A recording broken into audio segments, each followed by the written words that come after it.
आज हम रीजनिंग का प्रैक्टिस सेट 12 देखेंगे। यदि आप एसएससी, रेलवे या अदर किसी भी स्टेट एग्जाम्स की तैयारी कर रहे हो तो ये प्रैक्टिस सेट आपके लिए काफ़ी इंपॉर्टेंट है। चाहे SSC, CGL, CHSL, CPO, MTS, GD, Delhi police या फिर railway, NTPC, group D, RPF, constable, ALP technician या फिर एमपी पुलिस, यूपी पुलिस की तैयारी कर रहे हो तो ये प्रैक्टिस सेट आपके लिए काफ़ी इंपॉर्टेंट है, क्योंकि इस प्रैक्टिस सेट में जो प्रश्न दिए गए हैं इन्हीं टाइप के प्रश्न आपकी परीक्षाओं में पूछे जाएंगे। तो चलिए हम शुरू करते हैं प्रश्न 1 से। हमें यहाँ पर पहला प्रश्न दिया है। प्रश्न करें कि यदि रोम को VSQI के रूप में कोडित किया जाता है तो ग्रीस का कोड क्या होगा, ये आपको बताना है। ये हमारा कोडिंग डिकोडिंग का प्रश्न है और यहाँ पर हम मिक्स क्वेश्चन करेंगे, जैसे रेलवे एनटीपीसी में पूछे गए प्रश्न, रेलवे ग्रुप डी में पूछे गए प्रश्न, एसएससी में पूछे गए प्रश्न, स्टेट एग्जाम में पूछे गए प्रश्नों को यहाँ पर हम कवर करेंगे, ठीक है, ताकि एक ही प्रैक्टिस सेट से आपकी सभी एग्जाम की प्रैक्टिस हो जाए। तो ये हमारा कोडिंग डिकोडिंग का प्रश्न है। तो यहाँ पर हम सबसे पहले पता करेंगे कि यहाँ पर रोम को VSQI कैसे लिखा है, फिर हम उसी प्रकार ग्रीस का बताएंगे। तो यहाँ पर हमारे पास लेटर का कोड लेटर ही दिया है, तो यहाँ पर या तो अल्फाबेट में माइनस हुआ होगा या फिर प्लस हुआ होगा या फिर उसका विपरीत लिखा होगा, ठीक है। तो यहाँ पर हम एक एक को चेक करते हैं। तो सबसे पहले यहाँ पर हम पहले से पहले को देखेंगे। तो यहाँ पर देखिए आर से अगर हम वी को देखेंगे तो आर हमारा 18 नंबर पे, वी हमारा 22 नंबर पे आता है। यहाँ पर एबीसीडी में कितना प्लस किया, तो यहाँ पर 4 प्लस किया है। फिर यहाँ पर ओ से एस को देखेंगे तो ओ हमारा एबीसीडी में 15 पे आता है, एस हमारा 19 पे आता है, यानी कि यहाँ पर भी अल्फाबेट में कितना प्लस हो रहा है, तो यहाँ पर भी 4 प्लस हो रहा है। उसके बाद एम से क्यू को देखेंगे तो एम हमारा 13 पे, क्यू 17 पे, यानी यहाँ पर भी एबीसीडी में 4 प्लस किया है। उसके बाद ई से आई को देखेंगे तो ई हमारा 5 नंबर पे, आई हमारा 9 नंबर पे, यहाँ पर कितना प्लस हो रहा है, तो यहाँ पर भी 4 प्लस हो रहा है। हमें यहाँ पर लॉजिक क्या मिला है, तो लॉजिक जो हमें मिला है 4 प्लस वाला मिला है। तो इसी तरीके से क्या करेंगे, ग्रीस में भी हम 4 प्लस करके बता देंगे। तो सबसे पहले क्या करेंगे, जी में 4 प्लस करेंगे तो जी 7 नंबर पे आता है, 7 4 11 होता है, तो 11 नंबर पे क्या आएगा। उसके बाद आर में 4 प्लस करेंगे तो आपको पता है वी आ जाएगा। उसके बाद ई में 4 प्लस करेंगे तो हमने यहाँ पर किया था तो यहाँ पर आई आ जाएगा, डबल ई दिया तो यहाँ पर डबल आई आ जाएगा, ठीक है। उसके बाद सी में 4 प्लस करेंगे, सी 3 नंबर पे, 3 4 7 होते हैं, 7 नंबर पे जी आ जाएगा। उसके बाद ई में 4 प्लस करेंगे तो ई हमारा 5 नंबर पे, 4 प्लस करने पर 9 हो जाएगा, तो 9 नंबर पे आई। ये ऑप्शन में देखिए कहाँ पर है, तो ऑप्शन में देखेंगे KVIIGI, तो ऑप्शन नंबर ए में दिया है, तो ऑप्शन नंबर ए हमारा यहाँ पर सही जवाब हो जाएगा, ठीक है। तो बस आपको यहाँ पर लॉजिक का पता करना है कि माइनस हो रहा है या प्लस हो रहा है या उसका विपरीत लिखा है, तो यहाँ पर प्लस हो रहा था, ठीक है। तो उसी तरीके से हमने यहाँ पर सेम तरीके से बता दिया है। अब चलिए हम बढ़ते हैं प्रश्न 2 पे। अब 2 नंबर का प्रश्न दिया है।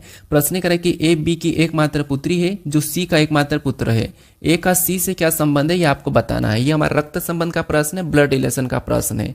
तो सबसे पहले यहाँ पर हम प्रश्न को थोड़ा थोड़ा पढ़ेंगे और प्रश्न जैसा कह रहा है वैसा हम देखेंगे, ठीक है, इनका रिलेशन। तो यहाँ पर देखिए सबसे पहले प्रश्न करें कि ए बी की एकमात्र पुत्री है, जो ए है वो बी की एकमात्र पुत्री है। तो यहाँ पर हम बना लेंगे ये ए है, ठीक है, ये बी की एकमात्र पुत्री है, तो बी को क्या करेंगे ऊपर लिखेंगे क्योंकि इसकी पुत्री है तो ये संतान है। तो ए बी की एकमात्र पुत्री है तो यहाँ पर हम माइनस लगा लेंगे ताकि हमें समझ में आए कि ये महिला है। उसके बाद आगे प्रश्न करें जो सी का एकमात्र पुत्र है, मतलब ये है कि ए बी की एकमात्र पुत्री है जो सी का एकमात्र पुत्र है, मतलब जो लगा है उस बी के लिए लगा। तो बी कौन है, सी का एकमात्र पुत्र है, तो सी को हम क्या करेंगे ऊपर लिखेंगे और ये एकमात्र पुत्र है तो यहाँ पर हम प्लस लगा लेंगे, ठीक है। अब हमें प्रश्न क्या कह रहा है, प्रश्न कह रहा है कि ए का सी से क्या संबंध है, यानी कि ए का सी से क्या संबंध है। तो आपको पता है जहां पर भी से लगा वहां से हमें उल्टा बताना, पीछे बताना कि यहाँ पर देखिए सी हमारा कहाँ पर लगा है, यहाँ पर लगा है। तो यहाँ पर देखिए सी का ए क्या लगेगा, ये हम उल्टा बताएंगे। तो सी का ए क्या लगेगा, तो आप कहोगे सी, आप स्वयं को समझो, ठीक है। अब सी का बी कौन है, बेटा है, और बेटा की ए कौन है, बेटी है। तो अपने बेटे की बेटी अपनी क्या लगती है, यानी कि आपके बेटे की बेटी आपकी क्या लगेगी, तो आप कहोगे आपके बेटे की बेटी आपकी क्या लगेगी, तो हो गए बेटी जो पोती लगेगी और बेटा पोता लगेगा। तो ऑप्शन में देखिए पोती कहां पर है, ऑप्शन नंबर सी में दिया है, तो ऑप्शन नंबर सी हमारा यहां पर सही जवाब हो जाएगा, ठीक है। तो बस आपको यहां पर रिलेशन देखना था। अब चलिए हम बढ़ते हैं प्रश्न 3 पे। अब 3 नंबर का प्रश्न दिया है। प्रश्न यहाँ प्रकार कि इनमें से कौन सा विकल्प दूसरे शब्द युग्म में ठीक उसी प्रकार संबंधित है जिस प्रकार पहले शब्द युग्म के शब्द आपस में संबंधित थे। ये हमारा एनालॉजी का प्रश्न है, शब्द एनालॉजी का प्रश्न है। जिस प्रकार यहाँ पर अखबार और प्रेस का जो आपस में संबंध है उसी प्रकार कपड़े के साथ किस शब्द का संबंध होगा, ये आपको बताना है। तो यहाँ पर सबसे पहले आपको पता करना है कि यहाँ पर देखिए अखबार से प्रेस का संबंध कैसे है, उसी प्रकार कपड़े से यहाँ पर शब्द को बताना। तो बताइए, कोशिश कीजिए कि यहाँ पर क्या है, ठीक है। और ये जितने जितने भी प्रश्न सभी के सभी पूछे गए प्रश्न हैं। तो यहाँ पर देखिए जैसे अखबार है, ठीक है, न्यूज़पेपर है, ये आपको पता होगा ये कहाँ पर छपता है, यानी कि प्रेस में छपता है, ठीक है, मतलब जो अखबार बनता है वो प्रेस में बनता है। तो उसी प्रकार जो कपड़ा है ये कहाँ पर बनता है, हमें यहाँ पर बताना कि कपड़ा कहाँ पर बनता है। तो अखबार अगर प्रेस में बनता है तो यहाँ पर जो कपड़ा है वो यहाँ पर मिल में बनता है, ठीक है।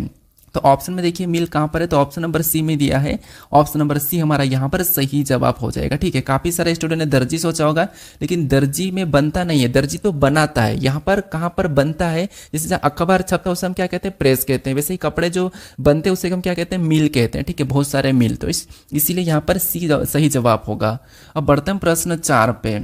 अब 4 नंबर का प्रश्न दिया है, प्रश्न करें कि दी गई आकृति में कितने त्रिभुज है, यानी यहाँ पर आपको आकृति पैटर्न दिखाई दे रहा होगा, इसमें कितने त्रिभुज है ये आपको बताना है। तो त्रिभुज कैसे गिनना, ये ट्रिक तो मैंने आपको इससे पहले वाले प्रैक्टिस सेट में भी बताया, तो आपको यहाँ पर सीधे सीधे ट्रिक से गिन लेना, ठीक है। जैसे यहाँ पर मैं एक और बता देता हूँ, जैसे ये हमारे पास एक त्रिभुज है, ठीक है, और इसी त्रिभुज के अंदर एक लाइन ऐसी खींची हुई मिलती, कॉलम में संख्या लिखेंगे 1 और 2, तो इन दोनों को प्लस कर लेंगे तो यहाँ पर कितने हो जाएंगे, 3 हो जाएंगे।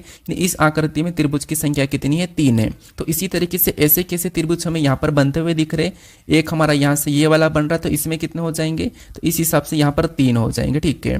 और एक हमारा सेम यहाँ से ये वाला मिलकर बन रहा है, तो यहाँ पर भी इस हिसाब से कितने हो जाएंगे, तो इस हिसाब से यहाँ पर भी 3 हो जाएंगे। सेम हमारा एक यहाँ से ये वाला मिलकर बन रहा है, तो इसमें भी इस हिसाब से कितने हो जाएंगे, तो इस हिसाब से यहाँ पर भी 3 हो जाएंगे, ठीक है, कितने, 3। तो यहाँ पर भी हमें कितने दिख रहे हैं, तो इसमें भी 3 हो जाएंगे। जैसे ये वाला तरीका बताए उसके हिसाब से यहाँ पर 3 होना चाहिए। और एक हमें अंदर भी दिख रहा है, कौन सा वाला, ये वाला भी मिलकर बनेगा, तो इसमें भी 3 होना चाहिए। यहाँ पर भी कितने होना चाहिए, 3 होना चाहिए, तो यहाँ पर भी 3। तो मतलब यहाँ पर 3 3 3 3 3 चौक 12 तो हमें यहाँ पर टोटल मिल चुके हैं। कितने मिल चुके हैं, तो आपको 12 तो हमें यहाँ पर स्पष्ट दिख रहे हैं। उसके बाद क्या आपको और भी बनता हुआ दिखाई दे रहा है, तो आपको एक हमारा यहाँ से मिलकर ये वाला बनेगा, ठीक है, एक हमारा यहाँ से बनेगा और एक इसके सामने वाला भी एक बन जाएगा। तो 2 हमारे यहाँ से भी दिख रहे हैं, 2 हमारे कहाँ से दिख रहे हैं, ये वाले दिख रहे हैं। क्या आपको और भी कहीं से दिखाई दे रहा है, तो और भी हमें यहाँ पर मिलके बनता हुआ नहीं दिखाई दे रहा है, बस हमें 2 एक्स्ट्रा दिखाई दिए थे। तो क्या करेंगे, इस 2 को इस 12 में प्लस कर लेंगे, तो यहाँ पर 12 2 कितने हो जाएंगे, 14 हो जाएंगे। यानी इस आकृति में जो त्रिभुज की संख्या वो कितनी है, 14 है। तो ऑप्शन में देखिए ऑप्शन नंबर ए में दिया है, तो ऑप्शन नंबर ए हमारा यहाँ पर सही जवाब हो जाएगा। और मैंने आपको कह रखा कि आपको क्या करना है, प्रश्न को रोक कर, यानी कि वीडियो को रोक कर हर किसी प्रश्न को सोल्व करना है, ठीक है। अब बढ़ते हैं प्रश्न 5 पे। अब 5 नंबर का प्रश्न दिया है, प्रश्न क्या कह रहा है, प्रश्न कह रहा है कि पहले शब्द के जोड़े के बीच संबंध के समान संबंध दिखाने वाले विकल्प चुने। मतलब ये हमारा एनालॉजी का प्रश्न है, लेटर एनालॉजी का प्रश्न। तो यहाँ पर जिस प्रकार इन दोनों शब्द का जो आपस में संबंध है उसी प्रकार इनमें हमें बताना। जैसे काउ को FRZ लिखा, उसी प्रकार टीन को क्या लिखा जाएगा ये बताना है। तो यहाँ पर भी आपको पता है लेटर का लेटर है, तो हम एक एक को चेक करेंगे। जैसे यहाँ पर देखिए सी से एफ को देखेंगे, तो सी से एफ मतलब सी 3 नंबर पे, एफ 6 नंबर पे, तो यहाँ पर प्लस हो रहा है, कितना प्लस हो रहा है, 3। उसके बाद यहाँ पर ओ से आर को देखेंगे, तो ओ हमारा 15 पे, आर 18 पे, यानी यहाँ पर भी 3 प्लस हो रहा है। फिर यहाँ पर डब्ल्यू से जेड को देखेंगे, तो डब्ल्यू 23 पे, जेड 26 पे, यानी यहाँ पर भी 3 प्लस हो रहा है। तो हमें यहाँ पर लॉजिक क्या मिला, 3 प्लस वाला मिला, तो यहाँ पर भी क्या करेंगे, 3 प्लस कर लेंगे। तो टी में जब हम 3 प्लस करेंगे तो यहाँ पर पहला लेटर क्या आ जाएगा, डब्ल्यू आ जाएगा। और आई में 3 प्लस करेंगे तो यहाँ पर पहला लेटर क्या आ जाएगा, मतलब सेकेंड लेटर आई से 3 प्लस करने पर यहाँ पर एल आ जाएगा। और एन में 3 प्लस करेंगे तो एन हमारा 14 नंबर पे आता है, इसमें 3 प्लस करेंगे तो 17, और 17 नंबर पे क्यू आता है। तो यहाँ पर WLQ, यहाँ पर क्या आएगा, WLQ। क्या ऑप्शन में दिया है, ऑप्शन नंबर सी में दिया है, तो ऑप्शन नंबर सी हमारा यहाँ पर सही जवाब हो जाएगा। तो आपको यहाँ पर समान तरीके से पता करना, जैसे हमने यहाँ पर किया है उसी तरीके से यहाँ पर बताना है, जैसे हमने अभी बताया है। अब बढ़ते हैं प्रश्न 6 पे। अब 6 नंबर का प्रश्न दिया है, प्रश्न क्या कह रहा है, प्रश्न कह रहा है कि दी गई आकृति में आयतों की संख्या कितनी है, बताइए। यहाँ पर भी आपको आकृति दी है, इस आकृति में आयतों की संख्या कितनी है। तो आयत गिनने की ट्रिक भी आपको पता होगा, क्या करते हैं हम, सबसे पहले मैं फटाफट ट्रिक बता देता हूँ कि हमारे पास एक आयत है, ठीक है, यहाँ पर आयत है और इसमें एक लाइन ऐसी खींची हुई मिले और ये बाकी लाइन ऐसी भी हमें खींची हुई मिल जाती है। तो यहाँ पर हम क्या करते हैं, कॉलम में संख्या लिखते हैं। जैसे यहाँ पर देखिए साइड से देखेंगे तो ये पहला कॉलम, ये हमारा दूसरा कॉलम, ऊपर से देखेंगे तो ये पहला है, ये दूसरा है, ये तीसरा, ये चौथा, ये 5वां कॉलम है। हम क्या करते हैं, सभी कॉलम को जोड़ लेते हैं। जैसे इधर वाले कॉलम को जोड़ेंगे तो कितने हो जाएंगे, तो इनको प्लस करने पर 3 हो रहे, कितने हो रहे, 3। और इनको प्लस करेंगे तो यहाँ पर कितने हो जाएंगे, तो यहाँ पर हमारे पास 15 हो जाएंगे, ठीक है। जो हम जोड़ते हैं, जिसको हम जोड़ लेते हैं उसको क्या करते हैं, आपस में गुणा करते हैं, जो आता है। तो 15 3 45, यानी इसमें कितना हो जाएगा, 45 आयत हो जाएगा, ठीक है। तो ये आयत गिनने की ट्रिक है। अब यहाँ पर तो हमें ट्रिक लगाने की जरूरत नहीं, यहाँ पर तो आसानी से हम गिन सकते। कैसे, देखिए एक हमारा यहाँ पर ये सिंगल है, ये हमारा दूसरा है, ये हमारा तीसरा है, मैं सिंगल गिन रहा हूँ, ठीक है। तो ये हमारा तीसरा है, ये चौथा हो जाएगा, ये पांचवा और ये छठा। तो 6 तो हमें यहाँ पर सिंगल दिख रहे हैं, तो 6 हमें यहाँ पर सिंगल मिले हैं। कितने मिले? 6। अब बाकी और देखेंगे तो देखिए 2 2 को मिलकर देखेंगे तो एक हमारा यहाँ से ये वाला बनेगा, एक के बाद ये वाला बनेगा तो ये 2 हो जाएंगे, 2 के बाद एक ये वाला मिलेगा तो यहाँ पर 3 हो जाएंगे। तो 3 हमें यहाँ पर 2 2 में दिख रहे हैं। क्या आपको और भी दिखाई दे रहे हैं?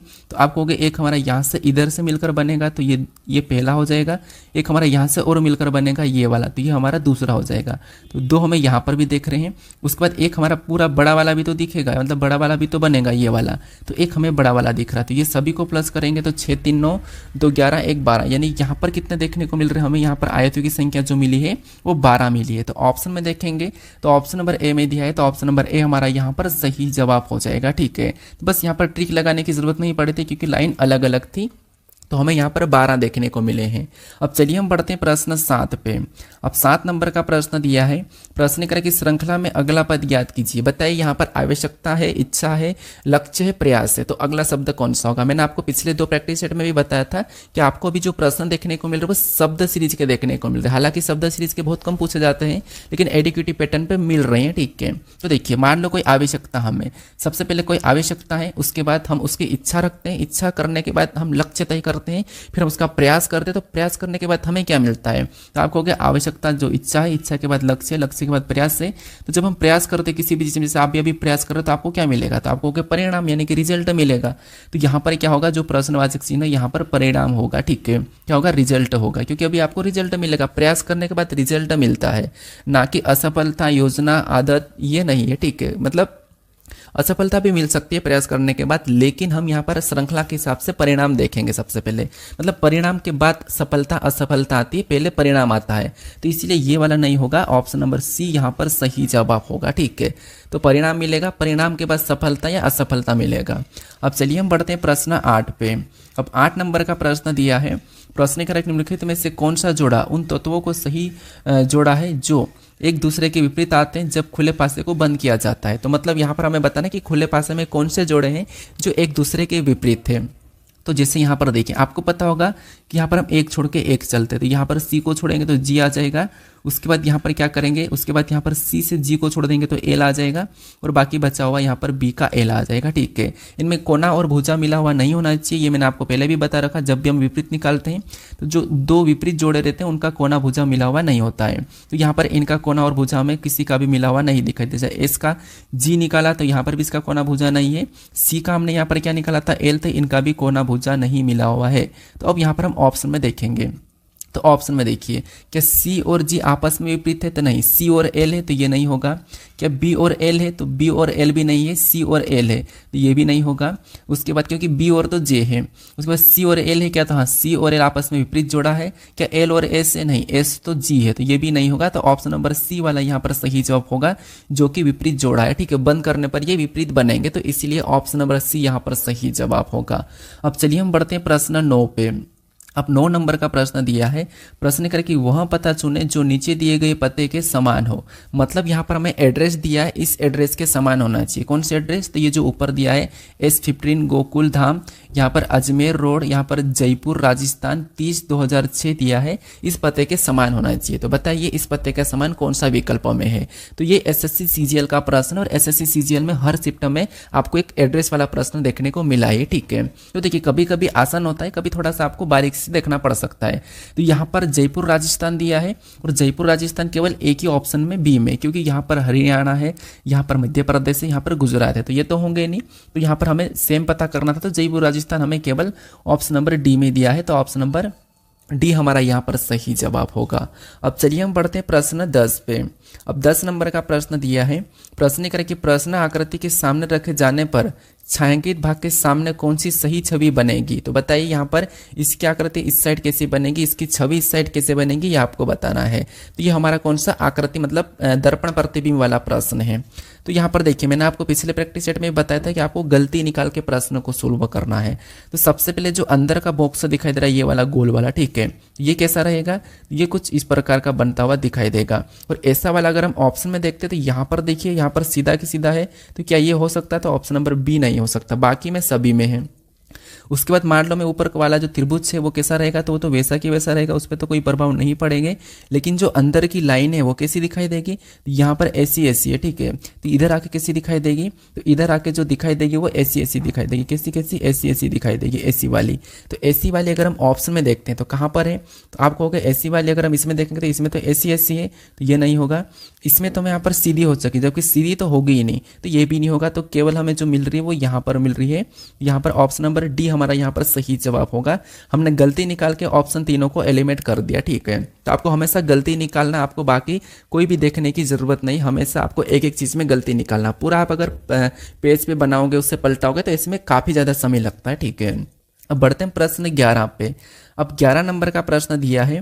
प्रश्न क्या कह रहा है, प्रश्न कह रहा है कि केतन की ओर इशारा करते हुए नम्रता ने कहा कि वह मेरे पिता के एकलौते बेटे का बेटा है। केतन की मां नम्रता से कैसे संबंधित है। मतलब ये इशारे करने वाला प्रश्न है, और हम क्या करते हैं इसे, ऐसे प्रश्न को खुद को लेकर सोल्व करते हैं। जैसे मान लो आप नम्रता हो, ठीक है, केतन की ओर आप इशारा कर रहे हो और आपने कहा कि वह मेरे पिता के एकलौते बेटे का बेटा है। मतलब आपके पिता का एकलौता बेटा मतलब आपका भाई, और आपके भाई का बेटा है। तो केतन की माँ का नम्रता से क्या संबंध है। मतलब केतन कौन है, तो आपके बेटे का बेटा है। तो केतन की माँ कौन होगी, तो आपकी भाभी होगी। तो भाभी, ननन, साली आ जाएगा, ठीक है। लेकिन फिर भी हम यहाँ पर डायग्राम से समझते हैं। जैसे यहाँ पर कह रहा है कि केतन की ओर इशारा करते हुए नम्रता ने कहा, तो मान लो ये केतन है, ठीक है, ये केतन है, और केतन की ओर इशारा करते हुए मान लो ये नम्रता कह रही है, ठीक है। ये नम्रता क्या कह रही है कि क्या क्या कह रही है, यहाँ पर कह रही है कि वह मेरे पिता के एकलौते बेटे, मतलब नम्रता का तो कोई यहाँ पर एक पिता है, ठीक है, मतलब पिता है। अब नम्रता के पिता का एकलौते बेटे का बेटा है। तो एकलौता बेटा मतलब वो नम्रता का भाई होगा। वो कौन होगा, नम्रता भाई होगा। और उसका कौन है, ये केतन बेटा है। उसका कौन है, ये केतन बेटा है, ठीक है। तो यहाँ पर कह रहा है कि केतन की माँ का नम्रता से क्या संबंध है। अब केतन की माँ मतलब इसके भाई की एक पत्नी होगी। कौन होगी, ये पत्नी हो जाएगी। ये केतन की माँ हो जाएगी। कौन, ये केतन की माँ हो जाएगी। केतन का पिता हो जाएगा जो कि नम्रता का भाई है। तो यहाँ पर कह रहा है कि केतन की माँ का नम्रता से क्या संबंध है। लेकिन नम्रता की केतन की माँ क्या लगेगी, तो आप बताइए नम्रता की केतन की माँ क्या लगेगी। तो आपको हो गए यहाँ पर देखिए, अपने भाई की पत्नी अपनी क्या लगती है, तो आपको हो गए भाभी लगती है। तो भाभी ऑप्शन में देखेंगे तो ऑप्शन नंबर डी में दिया है। यहाँ पर हमें ऑप्शन नंबर डी में ननन साली भी दिया है, तो कह भी सकते हैं, ठीक है, ननन भी कह सकते हैं, साली भी कह सकते हैं। लेकिन यहाँ में दिया है तो ऑप्शन नंबर डी वाला लगाएंगे। बहन नहीं लगेगी, चाची नहीं लगेगी, बेटी नहीं लगेगी। ऑप्शन नंबर डी हमारा यहाँ पर सही जवाब होगा। अब बढ़ते हैं प्रश्न 12 पे। अब 12 नंबर का प्रश्न दिया है।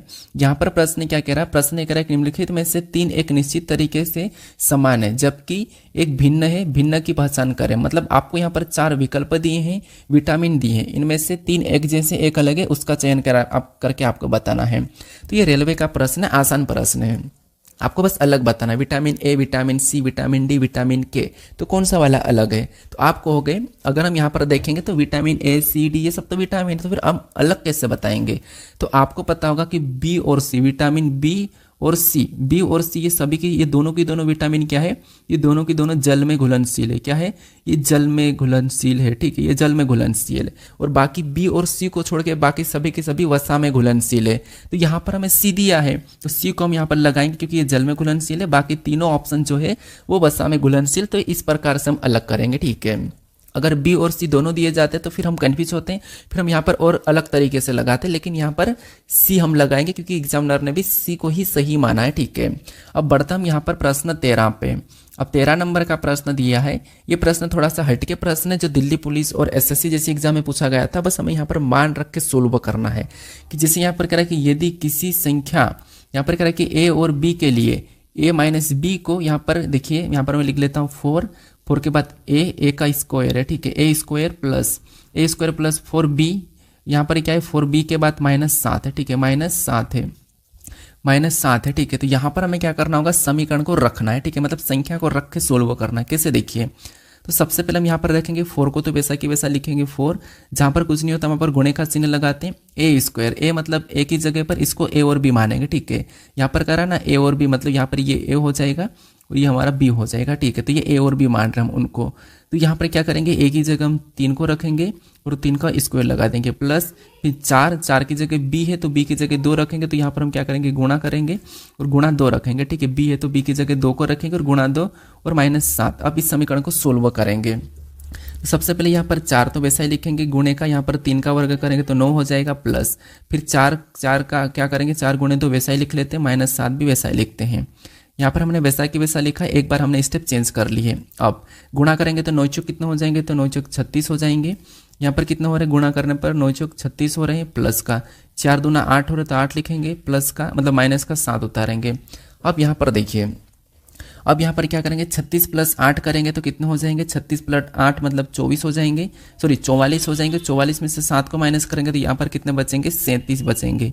कितने, 37 बचेंगे। तो यहाँ पर हमारे पास कितना समीकरण को सोल्व करने पर आया, 37। तो 37 ऑप्शन में देखेंगे तो ऑप्शन नंबर सी में दिया है, ऑप्शन नंबर सी हमारा यहाँ पर सही जवाब हो जाएगा। तो ये रीजनिंग सेक्शन का प्रश्न, हालांकि इसको मैथ्स में भी काउंट करते हैं लेकिन रीजनिंग में पूछा गया प्रश्न, ठीक है। कह रहा है कि इसमें -7 के रूप में परिभाषित किया गया है, तो यहाँ पर 2 माइनस मतलब 3 - 2 का मान क्या होगा ये बताना था, ठीक है। अब चलिए ऐसा प्रश्न मैंने पहले भी करवा दिया था आपको। अब बढ़ते हम 14 नंबर के, ठीक है। अब 14 नंबर का प्रश्न दिया है। प्रश्न यहाँ पर कह रहा है कि एक क्लर्क 6 घंटे में 180 यहाँ पर फॉर्म प्रोसेस करता है, ठीक है। फॉर्म प्रोसेस करता है तो एक घंटे में प्रोसेस किए गए फॉर्म की कुल संख्या कितनी, ये आपको बताना। अब आपको कि ये तो सर मैथ्स टाइप का प्रश्न, लेकिन ये भी रीजनिंग सेक्शन में पूछा था, क्योंकि एडुकेटिव में सेक्शन में पेपर हुआ था तो सेक्शन में पूछा था ये, इसीलिए मैंने आपको करवा दिया था कि आपको कल कोई ऐसा नहीं कि जीडी में देखने को मिला और आपने ऐसे प्रश्न करवाए ही नहीं और हमको ऐसे ऐसे प्रश्न भी देखने को मिले। तो इसलिए मैं यहाँ पर आपको एक बार नज़र घूम जाए इसलिए मैं करवा रहा हूँ, ठीक है। तो यहाँ पर तो कोई सीधी सीधी बात है कि अगर एक क्लर्क 6 घंटे में 180 कितने 6 घंटे में कितने 180 करता है, ठीक है, 180 फॉर्म प्रोसेस करता है, तो हमें 1 घंटे का निकालने के लिए 6 से काट लेंगे। तो यहाँ पर 6 से काटेंगे तो 6 × 18 कितनी बार में 30 बार में कटेगा, ठीक है। तो जो 30 आया, ये जो 30 आया यही 1 घंटे में 30 होता है, ठीक है। 1 घंटे में कुल फॉर्म की कुल संख्या कितनी हो जाएगी, 30 हो जाएगी। तो ऑप्शन में देखिए, ऑप्शन नंबर बी में दिया है तो ऑप्शन नंबर बी हमारा यहाँ पर सही जवाब हो जाएगा। 6 घंटे में 180 कर रहा तो 1 घंटे में 30 करेगा। अब बढ़ते हैं प्रश्न 15 पे। अब 15 नंबर का प्रश्न दिया है।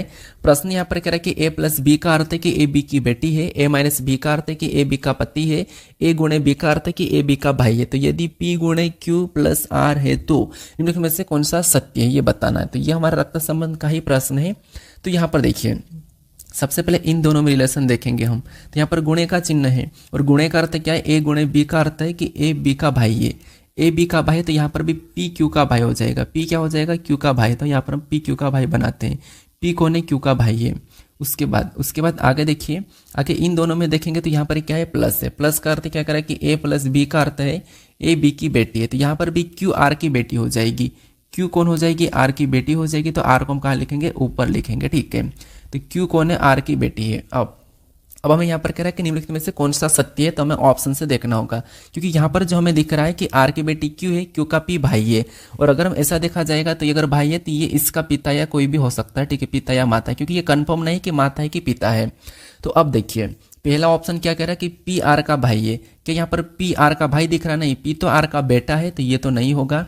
फिर यहाँ पर कह रहा है कि पी आर का चाचा है। क्या पी आर का चाचा है, नहीं, ये तो माता या पिता है, सॉरी पी आर का चाचा है। क्या पी आर का चाचा नहीं, ये भी तो बेटा है, तो ये भी नहीं होगा।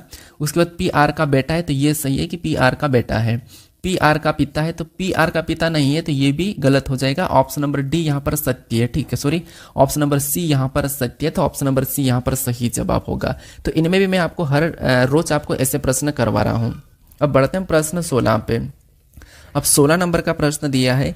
प्रश्न ये कह रहा है कि एक संबंधित आकृतियों का जोड़ा दिया गया है, जिनके बाद 4 जोड़े दिए गए हैं। उन जोड़े का चयन करें जिनमें मूल जोड़े के समान संबंध हो।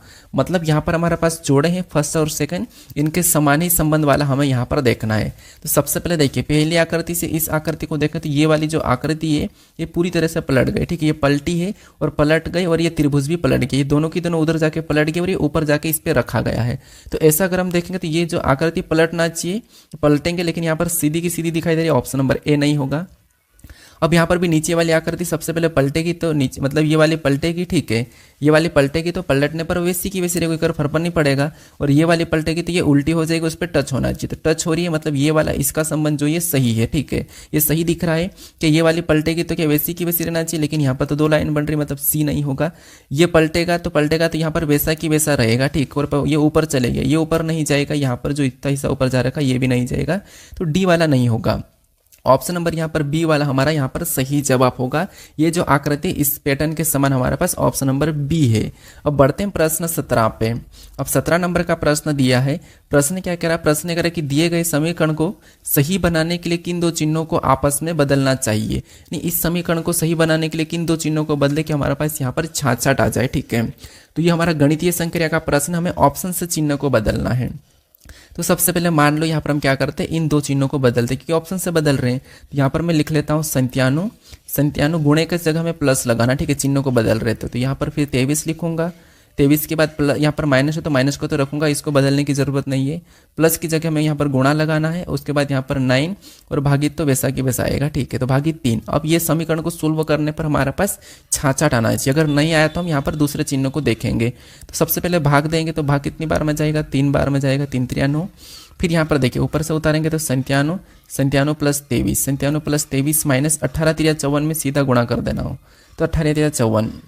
अब यहाँ पर देखिए, अब इसके बाद इनको प्लस करेंगे तो यहाँ पर 7 और 7 कितने हो जाएंगे? सॉरी, यहाँ पर 23 है। ठीक है, यहाँ पर कितना है? तो यहाँ पर 23 है। यहाँ पर मैंने 7 लिखा है, यहाँ पर कितना है? 23 था। ठीक है, ऊपर से उतारना था, 23 था। अब यहाँ पर इनको जोड़ेंगे तो 7 और 3 कितने हो जाएंगे? 10 का 0 हासिल का 1, मतलब यहाँ पर 97 और 23 को जोड़ेंगे तो 120 हो रहे हैं। 120 माइनस यहाँ पर क्या करेंगे? 54 करेंगे। तो 120 माइनस 54 यानी यहाँ पर कितना आ जाएंगे? तो 10 में से 4 को घटाएंगे तो कितने बचेंगे? तो आपको 6 बचेंगे। और 11 में से 5 घटाएंगे 6 बचेंगे। तो यहाँ पर समीकरण को सोल्व करने पर हमारे पास छाछाट आ रहा है और यहाँ पर छाछाट दिया भी है। तो ये पहला वाला जो है गुणे और प्लस को ही बदलेंगे तो समीकरण सोल्व हो जाएगी। तो ऑप्शन नंबर हमारा यहाँ पर ए वाला ही सही जवाब हो जाएगा। ठीक है, हालांकि ऑप्शन नंबर ए में कभी नहीं भी मिलता तो आपको बी चेक करना पड़ सकता है, सी डी कोई भी चेक करना पड़ सकता है, हालांकि मिल जाता है। ठीक है, अब बढ़ते हैं प्रश्न 18 पे। अब 18 नंबर का प्रश्न दिया है। प्रश्न में यहाँ पर हमें कथन दिया और यहाँ पर 2 हमें निष्कर्ष दिए हैं, यानी बड़ा छोटा वाला हमारे पास कथन है। यहाँ पर आपको पता होगा कि बराबर बड़ा छोटा, ये मैंने आपको बता रखा है कि जिस भी तरफ मुंह खुला हुआ रहता है वो बड़ा होता है और जिसकी तरफ मुंह बंद है वो छोटा। कि जैसे इन दोनों में देखेंगे तो यहाँ पर देखिए पी बड़ा हो जाएगा, क्यों छोटा हो जाएगा? क्योंकि मुंह इस तरफ खुला, इस चिन्ह का मतलब है। ठीक है, और इन दोनों में देखेंगे तो यहाँ पर हमारे पास टी तो बड़ा है लेकिन यहाँ पर लाइन लगी है तो ये संभावना है। इन दोनों में देखेंगे तो यहाँ पर बराबर, मतलब ये दोनों बराबर इस प्रकार का। लेकिन ऐसे प्रश्न को हम क्या करते हैं, यहाँ पर हम निष्कर्ष से देखते हैं कि निष्कर्ष क्या कह रहा है। तो यहाँ पर इन दोनों में जो निष्कर्ष पहला कह रहा है कि क्यू छोटा है आर बड़ा है, मतलब क्यू से बड़ा आर है। तो यहाँ पर देखिए क्यू कहाँ पर है? यहाँ पर। क्यू से इधर जाएंगे तो ये चिन्ह बड़ा की ओर इशारा कर रहा है, यहाँ पर भी जाएंगे तो ये बड़ा की ओर इशारा कर रहा है और यहाँ पर बराबर का इशारा कर रहा है। मतलब इससे तो बड़ा ही जा रहा है, इससे तो ये बड़ा ही जा रहा है। इसका मतलब ये सही है कि पहला वाला सही है क्योंकि ये बड़ा है क्यू से आर, तो बड़ा की इशारा कर रहा है। दूसरे को देखेंगे, यहाँ पर कह रहा है कि यू बड़ा है टी से, टी छोटा है यू बड़ा है। तो यहाँ पर यू कहाँ पर है? यहाँ पर है, टी यहाँ पर। इन दोनों से इन दोनों में जाएंगे तो यहाँ पर यू बड़ा होना चाहिए, लेकिन यहाँ पर जो चिन्ह लग रहा है वो छोटा वाला लग रहा है।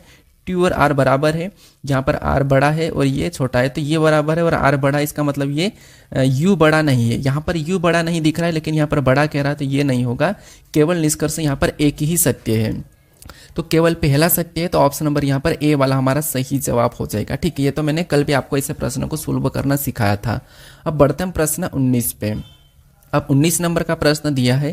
प्रश्न भी यहाँ पर देखिए कथन दिया है और उनके भी यहाँ पर 2 निष्कर्ष दिए, मतलब ये कथन और पूर्ण धारणाएं के प्रश्न हैं। तो सबसे पहले यहाँ पर हम कथन को समझेंगे। कथन कह रहा है कि भारत हर वर्ष बड़ी मात्रा में कच्चे तेल का आयात करता है, मतलब कच्चे तेल को अपने देश में लाता है। ठीक है, मतलब हर वर्ष बड़ी मात्रा में कच्चे तेल का आयात करता है। अब क्यों करता है इसमें, इस हिसाब से हमें देखना होगा। ठीक है, तो यहाँ पर निष्कर्ष कह रहा है कि भारत तेल उत्पादन में आत्मनिर्भर नहीं है। तो ये बात सही है कि आत्मनिर्भर नहीं है, इसलिए वो आयात करता है। दूसरा कह रहा है कि भारत में खपत होने वाला सारा तेल आयात किया जाता है। क्या सारा तेल आयात किया जाता? नहीं, कुछ तेल हमारे पास है, पूरी तरह से नहीं है, आत्मनिर्भर तो नहीं है लेकिन कुछ है, तो पूरी तरह से तो नहीं है। खपत करने वाला सारा तेल आयात किया जाता है, तो सारा आयात नहीं किया जाता, कुछ किया जाता है।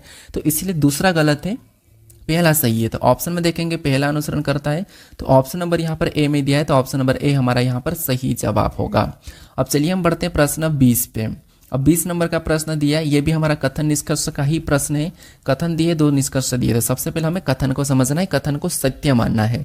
तो कथन क्या कह रहा है कि सभी चेन, यानी कि मैं यहाँ पर क्या कह रहा है, यहाँ पर कह रहा है कि सभी चेन क्या है, तो यहाँ पर चेन का मैं सी लेता हूँ और सी मतलब ये सभी चेन है। ठीक है, और सभी की सभी चेन क्या है, तो सभी की सभी चेन ब्रेसलेट है। तो जितनी भी चेन है वो सभी की सभी ब्रेसलेट है, तो यहाँ पर मैं ब्रेसलेट के अंदर बनाता हूँ, तो ब्रेसलेट का यहाँ पर मैं बी ले लेता हूँ। उसके बाद दूसरे को देखते हैं। दूसरा क्या करा कि सभी ब्रेसलेट रिंग है। अब जितनी भी ब्रेसलेट है वो सभी के सभी रिंग है, तो यहाँ पर मैं इनको भी रिंग के अंदर बना लूँगा। उसके बाद यहाँ पर लास्ट वाला क्या करा, लास्ट वाला कि कुछ रिंग क्या है, टॉप है। अब यहाँ पर कुछ रिंग टॉप है का, ठीक है, तो यहाँ पर हम कुछ रिंग का हिस्सा लेंगे, वो क्या है, टॉप है, तो टी ले लेता हूँ। अब इसके बारे में निष्कर्ष से क्या करा हमें ये देखना है। तो सबसे पहले कह रहा है कि सभी चेन रिंग है। क्या आपको यहाँ पर सभी की सभी चेन रिंग दिखाई दे रही है? तो सभी की सभी चेन रिंग है, तो हाँ ये रिंग के अंदर सभी की सभी चेन है, तो ये बात तो सही है कि सभी की सभी चेन रिंग है, तो पहला वाला तो सही कह रहा है। दूसरे को देखें, कुछ टॉप चेन है। क्या आपको यहाँ पर कुछ टॉप चेन दिखाई दे रहा है? यहाँ पर तो हमें नहीं दिखाई दे रहा स्पष्ट रूप से, तो ये कुछ टॉप चेन नहीं है। हाँ कुछ रिंग टॉप है लेकिन कुछ टॉप चेन नहीं है, कुछ टॉप रिंग है लेकिन चेन नहीं है, तो ये वाला गलत है, पहला वाला सही है। तो पहला वाला अनुसरण कर रहा है, तो ऑप्शन नंबर डी में दिया है, ऑप्शन नंबर डी हमारा यहाँ पर सही जवाब होगा। अब चलिए हम बढ़ते हैं प्रश्न 21 पे। अब 21 नंबर का प्रश्न दिया है। प्रश्न क्या कह रहा है? प्रश्न कह रहा है कि ए बी का भाई है, बी सी की बहन है और सी डी का पिता है, तो ए डी से किस प्रकार संबंधित है ये आपको बताना। ये प्रश्न हमने सेकंड नंबर पे किया था, वैसा की वैसा प्रश्न है, ब्लड रिलेशन का है। तो सबसे पहले यहाँ पर देखिए, यहाँ पर कह रहा है कि ए बी का भाई है, तो यहाँ पर हम बना लेते हैं, जो ए है वो बी का भाई है, ठीक है, ए बी का भाई है, तो यहाँ पर हम ए बी का भाई बनाएंगे, भाई है तो प्लस लगा रहे हैं, ए बी का भाई है। उसके बाद बी सी की बहन है, जो बी है वो सी की बहन है, तो यहाँ पर हम सी की बहन को बनाएंगे, बी कौन है, सी की बहन है, तो यहाँ पर हम माइनस लगाएंगे। आगे प्रश्न कह रहा है कि और सी डी का पिता है, जो सी है वो डी का पिता, तो डी को नीचे लिखेंगे क्योंकि सी पिता है डी का, तो यहाँ पर ये इसकी संतान हो जाएगी, तो सी डी का पिता है। उसके बाद तो यहाँ पर कह कि ए डी से किस प्रकार संबंधित है, यानी यहाँ पर आपको बताना है कि से कहाँ पर लगा, यहाँ पर, तो यहाँ पर एक डी का ए क्या लगेगा, तो डी का ए क्या लगेगा, तो ये डी आप स्वयं को समझ लो, ठीक है। तो ये सी आपका पिता है और आपके पिता की ये बहन है और आपके पिता का ये ए भाई है, तो आपके पिता का भाई आपका क्या लगेगा, तो आप कहोगे आपके पिता का भाई यानी कि अपने पिता का भाई जो अपना लगता है वो चाचा लगता है, तो चाचा ऑप्शन में देखेंगे तो ऑप्शन नंबर सी में दिया है, ऑप्शन नंबर सी हमारा यहाँ पर सही जवाब हो जाएगा। अब चलिए हम बढ़ते हैं प्रश्न 22 पे। अब 22 नंबर का प्रश्न दिया है। प्रश्न कह रहा है कि अंग्रेजी वर्णमाला क्रम के आधार पर ZRVY का संबंध एक निश्चित तरीके से TLPS से है, उसी प्रकार WOSV का संबंध QIMP से है। समान तर्क का अनुसरण करते हुए UMQT का संबंध दिए गए विकल्पों में से किससे, ये आपको बताना है। तो सबसे पहले यहाँ पर देखिए कि हम यहाँ पर इनसे ये वाले लेटर को देखेंगे और इनसे ये वाले को चेक करेंगे, फिर हम सेम तरीके से बता देंगे, क्योंकि यहाँ पर भी लेटर का कोड लेटर ही है, तो या तो माइनस हुआ होगा, प्लस हुआ होगा, या फिर यहाँ पर इनका विपरीत वगैरह लिखा होगा। तो पहले से पहले को देखते हैं, जैसे जेड से क्या करेंगे, टी को देखेंगे, तो जेड हमारा 26 पे, टी 20 पे, मतलब यहाँ पर -6 हो रहा है, कितना, -6। फिर यहाँ पर आर से एल को देखेंगे तो आर 18 पे, एल 12 पे, यानी यहाँ पर भी -6 किया है। फिर V से P को देखेंगे तो V 22 पे, P 16 पे, मतलब यहाँ पर भी 6 माइनस किया है। फिर Y से S को देखेंगे तो Y 25 पे, S 19 पे, यानी यहाँ पर भी 6 माइनस हो रहा है। तो यहाँ पर लॉजिक हमें 6 माइनस वाले मिली है। क्या ऐसा कैसा यहाँ पर भी हो रहा है क्या? तो यहाँ पर देखिए W से Q को देखें तो W 23 पे, Q 17 पे, मतलब इसमें भी -6। O से I को देखें तो O 15 पे, I 9 पे, मतलब इसमें भी -6 है। फिर S से P M को देखेंगे तो S 19 पे, M 13 पे, तो इसमें भी -6 है। फिर V से P को देखेंगे तो यहाँ पर भी -6 लिख रहा है, ठीक है। तो यहाँ पर भी हमें जो लॉजिक मिला वो -6 वाला मिला। तो यहाँ पर UMQT का बताने के लिए हम क्या करेंगे, -6 करेंगे। तो U 21 पे आता है, -6 करेंगे तो यहाँ पर क्या आ जाएगा, O आ जाएगा। M हमारा 13 पे आता है, -6 करेंगे तो यहाँ पर G आ जाएगा। Q हमारा 17 पे आता है, -6 करेंगे, 17 में से 6 मतलब 11, तो 11 नंबर पे क्या आ जाएगा। और T हमारा 20 पे आता है, 20 में से 6 मतलब 14 नंबर पे N आता है, ठीक है, 14 नंबर पे एन आता है। तो ये ऑप्शन में देखिए OGKN ऑप्शन नंबर डी में दिया है, तो ऑप्शन नंबर डी हमारा यहाँ पर सही जवाब हो जाएगा। तो बस आपको यहाँ पर लॉजिक का पता करना था कि माइनस हो रहा है या प्लस हो रहा है या उसका विपरीत लिखा है, तो यहाँ पर माइनस हो रहा था। अब बढ़ते हैं प्रश्न 23 पे। अब 23 नंबर का प्रश्न दिया है। प्रश्न यहाँ पर करें कि ABLMST और Z एक गोल मेज के परिध केंद्र की ओर अभिमुख होकर बैठे हैं, मतलब ये केंद्रक की ओर अभिमुख होकर बैठे, मतलब यहाँ पर मैं गोल बना देता हूँ, ये केंद्रक है, ठीक है। यहाँ पर 1 2 3 4 5 6 7 लोग बैठे हैं। तो यहाँ पर जैसा प्रश्न कह रहा है वैसा हम करेंगे सोल्व, ठीक है। तो ABLMST और यहाँ पर कह रहा है कि Z एक गोल मेज के परिध केंद्र की ओर केंद्र की ओर अभिमुख होकर बैठे हैं। यहाँ पर कह रहा है कि जेड बी के दाएं से चौथे स्थान पर बैठा है। जो जेड है वो बी के दाएं से चौथे स्थान पर बैठा, तो मान लो यहाँ पर मैं बी को बिठा था, ठीक है। तो बी का दाएं इधर हो जाएगा, तो जेड बी के दाएं से चौथे स्थान पर, पहला दूसरा तीसरा चौथा, तो जेड कहाँ पर बैठेगा, यहाँ पर बैठेगा। जेड बी के दाएं से चौथे स्थान पर है। उसके बाद आगे देखिए, आगे प्रश्न करें कि एल के बाएं से गिनने पर एल और टी के बीच केवल 2 लोग बैठे हैं। एल के बाएं से गिनने पर एल और टी के बीच, तो मान लो मैं इधर बिठाऊं या इधर बिठाऊं, मान लो मैं यहाँ पर बिठा देता हूँ, ठीक है। तो एल के बाएं से गिनने पर एल और टी के बीच केवल कितने लोग बैठे हैं, 2 लोग बैठे हैं। तो यहाँ पर मान लो मैं टी को बिठाता हूँ, तो एल के बाएं से बायां इधर है, यानी यहाँ पर इनके बीच में 2 लोग बैठे हैं, ठीक है। उसके बाद आगे प्रश्न करें कि एम एस के बाएं से गिनने पर, एम एस के बाएं से गिनने पर यहाँ पर तीसरे स्थान पर बैठा है। एम एस के बाएं से गिनने पर तीसरे स्थान पर बैठा है।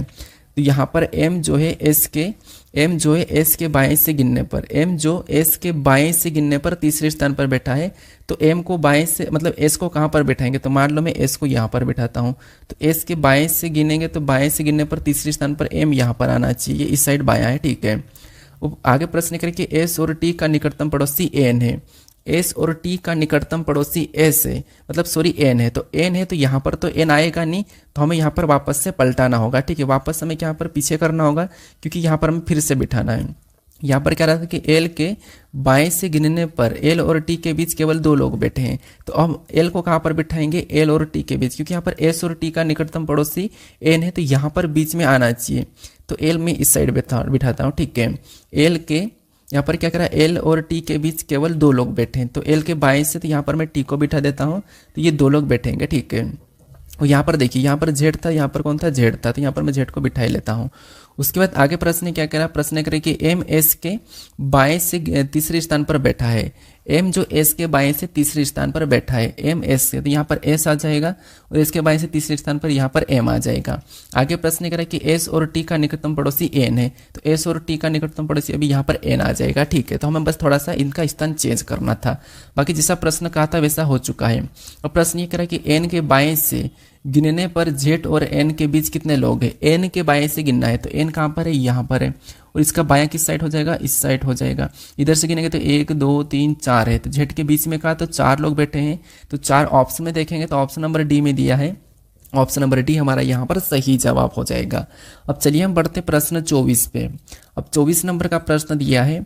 प्रश्न क्या कह रहा है, प्रश्न कह रहा है कि P Q R S T U और वी में से प्रत्येक की परीक्षा सोमवार से शुरू होकर रविवार को समाप्त होने वाली एक ही सप्ताह में अलग अलग दिन होती है। तो ये परीक्षा वाला प्रश्न तो मैंने आपको कल भी करवाया था, परसों भी करवाया, क्योंकि ये एनटीपीसी में और ग्रुप डी में बार बार पूछा था। एक ही शिफ्ट में इसके 2-3 प्रश्न देखने को मिले थे, तो इसलिए मैं यहाँ पर करवा रहा हूँ, ठीक है, बार बार।